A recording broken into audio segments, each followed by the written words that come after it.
మనం cool drinks, packed fruit juice వీటి effect జనాల మీద ఎంత ఉంది? అసలు మీరు దేన్ని సజెస్ట్ చేస్తారో తెలుసుకోవాలని ఉంది నాకు. సో మీరు నన్ను అడిగితే అసలు నేను జ్యూసెస్సే వద్దని చెప్తాను. మీరు కూల్ డ్రింక్స్లో చూసినా, ప్యాక్డ్ ఫ్రూట్ జ్యూసెస్లో చూసినా చాలా ఎక్కువ షుగర్స్ ఉంటాయన్నమాట. ఇప్పుడు చాలా జ్యూసెస్ మార్కెట్లో some reel fruit juices, natural fruit juices, organic fruit juices అని చూసేసి మనం కొనేసుకొని పిల్లలకి మనం ఫ్రూట్ ఇవ్వలేకుండా ఇవ్వడానికి బద్దకించో మనం ఈ మార్కెట్లో దొరికే జ్యూసెస్ తెచ్చుకొని ఇస్తున్నాం. ఒక్కసారి మళ్ళీ అగైన్ ఇంగ్రీడియంట్స్ లిస్ట్లోకి వెళ్తే దాంట్లో 60 to 80% షుగర్స్ ఉంటాయి. ఓన్లీ కొంతవరకు మాత్రమే ఫ్రూట్ పల్ప్ ఉంటుంది అండ్ యాడెడ్ ఎడిటివ్స్ ఉంటాయి, కలర్స్ ఉంటాయి. సో ఇవన్నీ మనకు అవసరమా? మనకి న్యాచురల్గా ఫ్రూట్ దొరుకుతున్నప్పుడు ఆ ఫ్రూట్ని తినకుండా జ్యూసెస్ తీసుకోవడం అవసరమా? ఫ్రూట్స్ తినడానికి మారం చేసే పిల్లల్ని దృష్టిలో పెట్టుకొని కూడా ఇస్తూ ఉంటారు కదా. సో వాళ్ళకి ఎట్లాగా అలవాటు చేయాలంటే ఫస్ట్ పేరెంట్స్కి అలవాటు చేసుకోవాలి. మనం ఇంట్లో అసలు ఫ్రూట్ జ్యూస్ అనేది పేరెంట్స్ తీసుకోకపోతే వాళ్ళకి ఎలా అలవాటు అవుతుంది? ఇవన్నీ మార్కెట్లోంచి తీసుకొని వచ్చి మనం పిల్లలకి అలవాటు చేస్తూ ఉంటాం. అండ్ ఇంకొకటి కూడా ఫ్రూట్స్ తీసుకొని వచ్చి జ్యూస్ చేసి ఇస్తూ ఉంటారు పిల్లలకి. సో ఈ జ్యూస్ చేయడం వల్ల కూడా ఇది లోడెడ్ విత్ షుగర్స్. డెఫినెట్గా కొన్ని విటమిన్స్, మినరల్స్ వస్తాయి, కానీ ఫైబర్ పోతుంది, దాంట్లో ఉండే పీచు పదార్థం మొత్తం పోతుంది అనమాట. ఓన్లీ షుగర్స్ ఇస్తుంటాము, దాన్ని స్ట్రెయిన్ చేసి ఇవ్వడం మూలాన. సో అందువల్ల పిల్లలకి, పెద్దవాళ్ళకి ఎవరికైనా కూడా ఫ్రూట్ని యాజ్ ఎ హోల్ ఫ్రూట్ తీసుకోవడం, దాన్ని ఎంజాయ్ చేస్తూ తినడం మంచిది. కానీ కొంతమంది పెద్దవాళ్ళు ఉంటారు, వయసు పైపడిన వాళ్ళు, ఫ్రూట్ తినలేని వాళ్ళకి షుగర్స్ యాడ్ చేయకుండా జ్యూస్ చేసిస్తారు. అదొకేనా? అది కూడా కరెక్ట్ కాదు.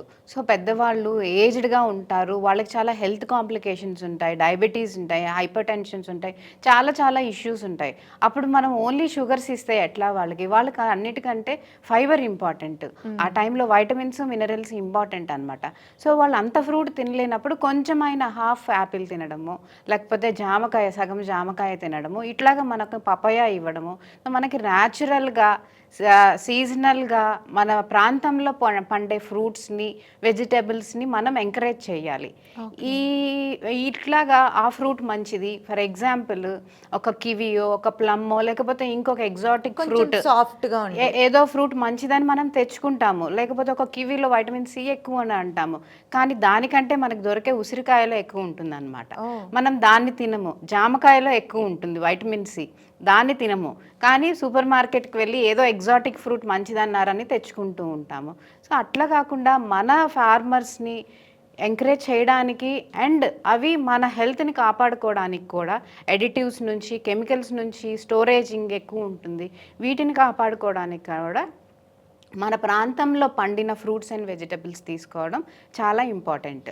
రైట్. కానీ కొంతమంది జ్యూస్కి అలవాటైన వాళ్ళు ఉంటారు, వాళ్ళు కొంచెం ఇబ్బంది పడతారు అప్పుడే మార్చుకోవాలంటే. వాళ్ళ గురించి నేను ఒక క్వశ్చన్ అడుగుతాను. మీరు పల్ప్ ఇంపార్టెంట్ అంటున్నారు, షుగర్ తినకూడదు అంటున్నారు. సో షుగర్ లేకుండా, స్ట్రెయిన్ చేయకుండా ఊరికే అలా జ్యూస్ చేసుకొని తాగొచ్చా? అంటే ఇప్పుడు మనం ఒక ఆరెంజ్ జ్యూస్ తీసుకున్నాం అనుకోండి, మనం తింటే ఎంత తింటాము? ఒక ఆరెంజ్ తింటాము, లేదు 2 ఆరెంజెస్ మ్యాక్సిమం తినగలుగుతాము. ఎంత ఫైబర్ వస్తుంది మనకి? చాలా ఫైబర్ వస్తుంది. సో అదే మనము పల్పును తీయకుండా చేసినా కూడా మనం ఒక 5-6 ఆరెంజెస్ చేస్తే కానీ ఒక గ్లాస్ జ్యూస్ రాదు. సో అప్పుడు అమౌంట్ ఆఫ్ షుగర్స్ క్యాలిక్యులేట్ చేసుకోండి, దీంట్లో ఎక్కువ ఉంటుంది. న్యాచురల్ షుగరే ఎక్కువ ఉంటుంది. న్యాచురల్ అయినా కూడా ఫ్రూట్లో ఫ్రక్టోజ్ అనేది షుగర్ అనమాట, న్యాచురల్ షుగర్, ఇది ఎక్కువ ఉంటుంది. సో అందుకని మనము వీలైనంత వరకు పెద్దవాళ్ళకైనా చిన్నవాళ్ళకైనా fruit as it is fruit తినడం మంచిది. ఒకటి తినలేని వాళ్ళు at least half of the fruit. Right. So maximum juices avoid చేసి తినడమే బెటర్. ఎస్, అసలు జ్యూసెస్ తాగడం మంచిది కాదు. రైట్.